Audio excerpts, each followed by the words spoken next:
हम में से ज्यादातर लोगों की सुबह या तो अजान की आवाज से होती है या फिर मंदिर की घंटी से। हाँ बिल्कुल। फिर बच्चा तैयार होता है तो नजर से बचाने के लिए काला टीका लगता है, एक तावीज भी पहनाया जाता है। और स्कूल पहुंचकर दिन की शुरुआत गणेश वंदना से होती है।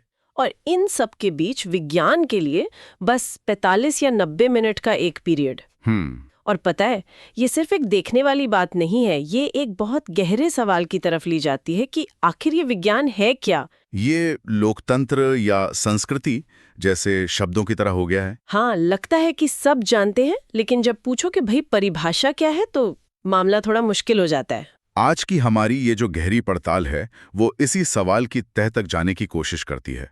विज्ञान क्या है, भारतीय दर्शन में इसकी जड़ें कहाँ हैं, और धर्म और अंधविश्वास से इसका जो बुनियादी फर्क है वो क्या है।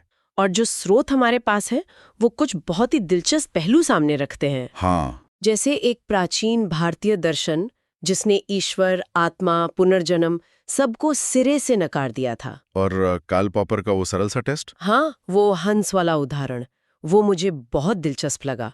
और हाँ, समाज का टेक्नोलॉजी के साथ जो प्रेम नफरत का रिश्ता है वो विज्ञान के साथ सिर्फ नफरत का क्यों है। तो चलिए इसी सब की गहराई में उतरते हैं। तो सबसे बुनियादी सवाल से ही शुरू करते हैं, विज्ञान क्या है? ये सुनने में इतना आसान लगता है पर इसका जवाब इतना उलझावा क्यों है? क्योंकि हमारे समाज ने हमें एक बहुत आसान और बहुत आरामदायक सा जवाब दे रखा है। क्या जवाब? हमारे स्रोत में वक्ता बताते हैं कि उन्होंने अपनी जिंदगी के 50 साल इसी सवाल से जूझते हुए बिताए। बचपन में जब उन्होंने पूछना शुरू किया कि ये ब्रह्मांड कैसे बना, हम कहाँ से आए। हाँ, जो सवाल हर बच्चे के मन में आते हैं। बिल्कुल। तो समाज से जवाब मिला, ये सब ईश्वर की देन है। और ये अपने आप में एक पूरा मॉडल है कि एक शक्ति है जिसने सब बनाया और अब वही इसे चला रही है। अच्छा, तो ये एक ऐसा जवाब है जो सारे सवालों को एक ही झटके में खत्म कर देता है। ईश्वर की इच्छा पर आकर बात खत्म हो जाती है। बात ही खत्म हो जाती है। जबकि विज्ञान तो शायद वहीं से शुरू होता है जहां जवाब खत्म होते हैं। सही बात है। और इसीलिए स्रोत में एक बहुत जरूरी बात कही गई है। आज के समाज में गैर वैज्ञानिक या विज्ञान विरोधी संदेशों की एक ऑडियो विजुअल बॉम्बार्डी हो रही है, सुबह उठने से लेकर रात सोने तक। हाँ, तो ऐसे में ये समझना ज्यादा जरूरी हो जाता है कि विज्ञान क्या नहीं है। और जब हम वैज्ञानिक सोच की बात करते हैं तो अक्सर ऐसा लगता है कि ये कोई पश्चिमी कॉन्सेप्ट है जो गैलीलियो या न्यूटन से शुरू हुआ। क्या हमारे अपने दर्शन में इसकी कोई जड़ें नहीं मिलती? बहुत गहरी जड़ें हैं। स्रोत हमें 2500 साल पुराने एक भारतीय दर्शन की याद दिलाता है, चारवाक या बृहस्पति दर्शन। चारवाक दर्शन, इसके बारे में तो बहुत कम सुनने को मिलता है। हाँ, आज बहुत कम पढ़ाया सुना जाता है। 2500 साल पहले? जी हाँ। क्या कहता था ये दर्शन? चारवाक दर्शन का मूल सिद्धांत था कि सत्य केवल वही है जिसे हम अपनी 5 इंद्रियों से अनुभव कर सकते हैं। अच्छा, मतलब प्रत्यक्ष प्रमाण ही एकमात्र प्रमाण है। एक मिनट, अगर सिर्फ इंद्रियों से अनुभव किया हुआ ही सच है तो इसका मतलब तो ये हुआ कि आत्मा, ईश्वर, स्वर्ग, नर्क, परलोक ये सब अस्तित्वहीन है? बिल्कुल। चारवाक दर्शन ने इन सभी अवधारणाओं को सिरे से नकार दिया और वो इससे भी आगे गए। इससे भी आगे? उन्होंने कहा कि धर्म, आत्मा और ईश्वर जैसी चीजें कुछ चतुर लोगों की रचना है जो आम भोले भाले लोगों पर शासन करने और उन्हें मूर्ख बनाने के लिए बनाई गई। अरे, ये दर्शन जाति व्यवस्था और पुनर्जन्म के भी सख्त खिलाफ था, क्योंकि इन चीजों को इंद्रियों से साबित नहीं किया जा सकता था। ये तो आज के जमाने में भी कहना बहुत क्रांतिकारी माना जाएगा। ये सोचना कि 2500 साल पहले हमारे यहाँ इस स्तर का तर्क मौजूद था। तो ये तो सोच का एक सिरा हुआ, पूरी तरह से भौतिकवादी। क्या उस दौर में कोई ऐसा भी दर्शन था जिसने कोई संतुलन बनाने की कोशिश की हो? हाँ, और वो थे बुद्ध। उनके दर्शन को एक मध्यम मार्ग कहा जा सकता है। मध्यम मार्ग? बुद्ध ने कहा, किसी बात को सिर्फ इसलिए मत मानो क्योंकि वो तुम्हारे पुरखों से चली आ रही है या तुम्हारे धर्म ग्रंथों में लिखी है या किसी बड़े गुरु ने कही है। ठीक।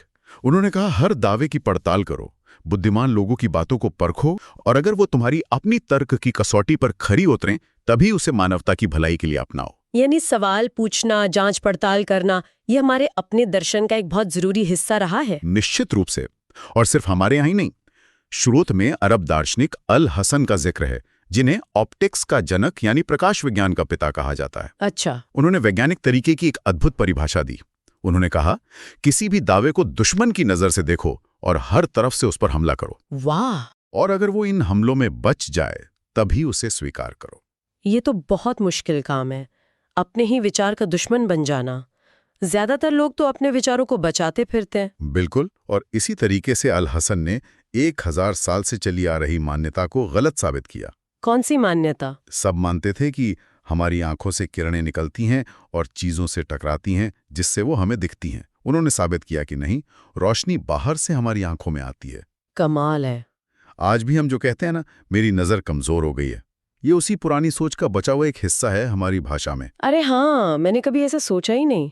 तो मतलब सवाल पूछने की ये सोच हजारों साल पुरानी है, लेकिन आज के दौर में जब इतनी सारी जानकारी है, क्या हमारे पास कोई ठोस आधुनिक पैमाना है ये नापने का कि कौन सा दावा वैज्ञानिक है और कौन सा नहीं? हाँ, और यहाँ पर दार्शनिक कार्ल पॉपर का सिद्धांत बहुत काम आता है। क्या था उनका सिद्धांत? इसे असत्यता या फॉल्सिफाइबिलिटी का सिद्धांत कहते हैं।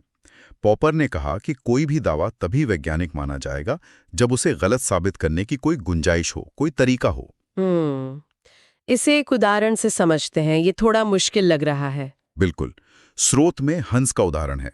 अगर मैं कहूं सभी हंस सफेद होते हैं, तो पॉपर के हिसाब से ये एक वैज्ञानिक दावा है। एक मिनट, ये वैज्ञानिक दावा कैसे हुआ? ये तो बस एक ऑब्जर्वेशन है। ये वैज्ञानिक इसलिए है क्योंकि इसे गलत साबित किया जा सकता है। कैसे? अगर दुनिया में कहीं भी किसी भी झील में एक भी काला हंस मिल गया, तो मेरा ये दावा तुरंत हमेशा के लिए गलत साबित हो जाएगा।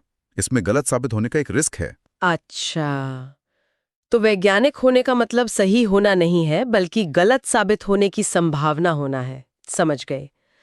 अब इसकी तुलना उस कहानी से करते हैं जो हम बचपन में सुनते थे, चांद पर एक बुढ़िया चरखा चलाती है। हाँ, अगर इसे एक वैज्ञानिक दावे की तरह देखें, तो हम चांद पर जाकर इसकी जांच कर सकते हैं। और अगर वहां कोई बुढ़िया नहीं मिली, तो दावा गलत साबित हो जाएगा। बिल्कुल। तो इस लिहाज से ये एक वैज्ञानिक प्रक्रिया का हिस्सा बन सकता है। बिल्कुल। लेकिन अगर मैं कहानी को थोड़ा बदल दूं और कहूं चांद पर एक बुढ़िया है जो हमारे वहां जाने पर गायब हो जाती है, तो अब ये एक अवैज्ञानिक दावा बन गया। क्यों? क्योंकि अब इसे गलत साबित करने का कोई तरीका ही नहीं बचा। आप इसे न सही साबित कर सकते न गलत।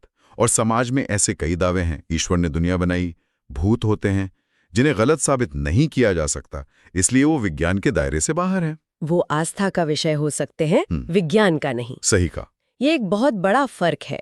और स्रोत एक और बुनियादी अंतर की बात करता है, जो विज्ञान और धर्म के शुरुआती सवाल में ही छिपा है। हाँ, ये बहुत महत्वपूर्ण है। धर्म के ज्यादातर बड़े सवाल क्यों, मतलब वाई से शुरू होते हैं। ये दुनिया क्यों है, हम यहाँ क्यों हैं? और जब आप क्यों पूछते पूछते अपनी जानकारी की सीमा पर पहुंच जाते हैं, तो आखिरी जवाब क्या होता है? ईश्वर की इच्छा। और वहां पर खोज खत्म हो जाती है। खोज खत्म हो जाती है। जबकि विज्ञान का सवाल कैसे, मतलब हाउ से शुरू होता है। ये ब्रह्मांड कैसे बना, ये गुरुत्वाकर्षण कैसे काम करता है। और जब आप कैसे पूछते हुए अपनी जानकारी की सीमा पर पहुंचते हैं, तो आपके पास एक ही ईमानदार जवाब बचता है, मुझे नहीं पता। मुझे नहीं पता। और ये मुझे नहीं पता कहना ही विज्ञान की सबसे बड़ी ताकत है। ये कोई अंत नहीं है, ये एक शुरुआत है। ये आपको आगे की खोज के लिए प्रेरित करता है। तो एक तरफ एक ऐसा जवाब है जो दरवाजा बंद कर देता है, और दूसरी तरफ एक ऐसा जवाब है जो 100 नए दरवाजे खोल देता है। बिल्कुल। और इसी से दूसरे अंतर भी निकलते हैं। जैसे विज्ञान की प्रगति कैसे होती है? कैसे? अपने पुरखों को गलत साबित करके। न्यूटन ने जो कहा, आइंस्टीन ने उसे और बेहतर तरीके से समझाया और कुछ मामलों में गलत भी साबित किया। विज्ञान में किसी को गलत साबित करना एक उत्सव है, आपको पीएचडी मिलती है, नोबेल पुरस्कार मिल सकता है। जबकि धर्म में अगर कोई ये साबित करने की कोशिश करे कि रामचंद्र जी का जन्म अयोध्या में नहीं हुआ था या मोहम्मद साहब ने चांद के 2 टुकड़े नहीं किए थे, तो क्या होगा? दंगे हो सकते हैं, फतवा जारी हो सकता है। वहां पुरानी मान्यताओं को चुनौती देना एक संकट बन जाता है। और यहीं से एक और फर्क आता है। विज्ञान का ज्ञान गतिशील है, तरल है, रोज बदलता है। हाँ, जबकि धर्म का ज्ञान अक्सर जमा हुआ यानी फ्रोजन होता है। इसी से जुड़ा एक और बेहतरीन पॉइंट जो स्रोत में उठाया गया है, वो है प्रामाणिकता को लेकर। अगर धर्म में कोई समस्या आती है, तो हम मार्गदर्शन के लिए कहाँ जाते हैं? हम सबसे पुराने ग्रंथों की तरफ जाते हैं। कुरान में क्या लिखा है, वेदों में क्या लिखा है। मतलब गैर विज्ञान में जो सबसे पुराना है, वो सबसे ज्यादा प्रामाणिक है।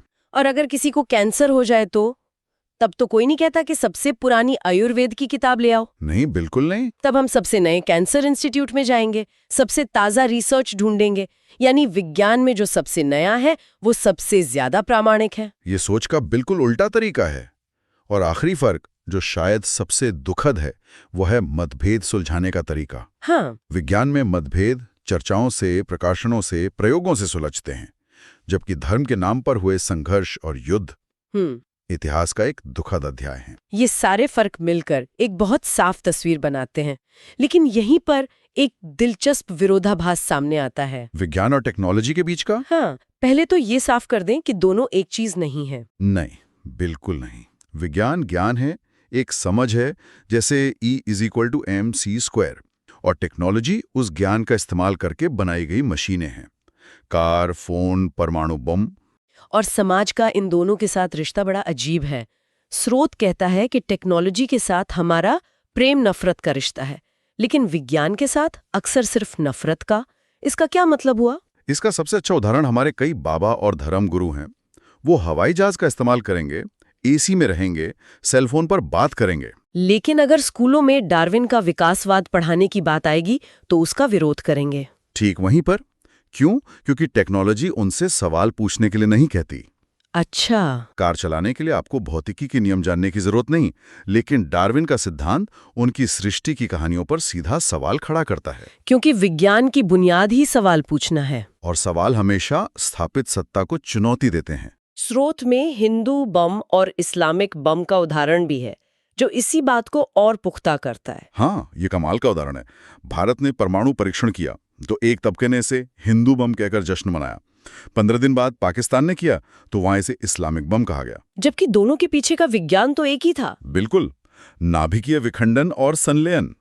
तो एक ही विज्ञान से बने बम का धर्म भी सीमा पार करते ही बदल जाता है। ये तो कमाल ही है। मतलब टेक्नोलॉजी पर अपनी अपनी धार्मिक मुहर लगा दी, लेकिन उस विज्ञान को स्वीकार नहीं करना चाहते जो सवाल पूछता है। क्योंकि सवाल सत्ता संरचना को चुनौती देते हैं। कोई आपके भविष्य की भविष्यवाणी करके अपना कारोबार चला रहा है और विज्ञान आकर कहता है कि सितारों के चाल का आपके जीवन पर कोई असर नहीं पड़ता, तो जाहिर है उसे विज्ञान से समस्या होगी। इसीलिए गैलीलियो को नजरबंद किया गया और नरेंद्र दाभोलकर जैसे तर्कवादियों की हत्या कर दी गई। लेकिन कोपरनिकन क्रांति के बाद एक बड़ा बदलाव आया। एक समय था जब विज्ञान को धर्म से, चर्च से एक सर्टिफिकेट लेना पड़ता था। हाँ, वैज्ञानिकों को डर लगता था, लेकिन अब स्थिति उलट गई है। स्रोत इसे विज्ञान की बड़ी जीत कहता है।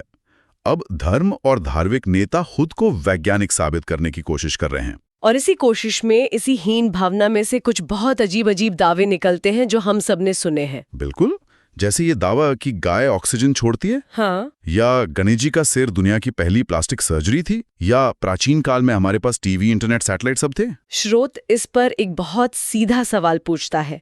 अगर ये सारा ज्ञान वेदों या कुरान में पहले से ही था, तो इन चीजों का आविष्कार उन लोगों ने क्यों नहीं किया जिन्होंने इन किताबों को कंठस्थ कर लिया था? सही बात है।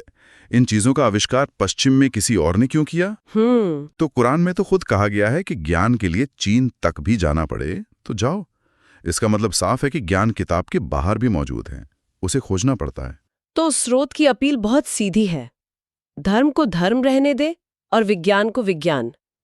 दोनों को मिलाने की कोशिश ना करें। इस कोशिश में दोनों का नुकसान होता है। धर्म अपनी आध्यात्मिकता खोता है और विज्ञान अपनी तर्कशीलता। तो आज की इस पूरी चर्चा को अगर मैं समेटूं तो विज्ञान का मूल तत्व है सवाल पूछना। ये कोई जमी हुई चीज नहीं है, बल्कि एक गतिशील आत्मसुधार वाली प्रक्रिया है जो पुरानी धारणाओं को गलत साबित करके ही आगे बढ़ती है। और अंत में स्रोत हमारे सामने एक बहुत जरूरी सवाल रखता है। हम आने वाली पीढ़ियों के लिए कौन सी विरासत छोड़ना चाहते हैं? सवाल पूछने की परंपरा। हाँ, जैसा कि खुद ऋग्वेद के नासरी सूक्त में सृष्टि की उत्पत्ति को लेकर गहरे सवाल उठाए गए हैं, या फिर सवालों को खत्म करने की, हर सवाल का एक बना बनाया जवाब देने की परंपरा। और जाते जाते एक विचार सबके लिए छोड़ जाते हैं जो सीधे स्रोत से ही है।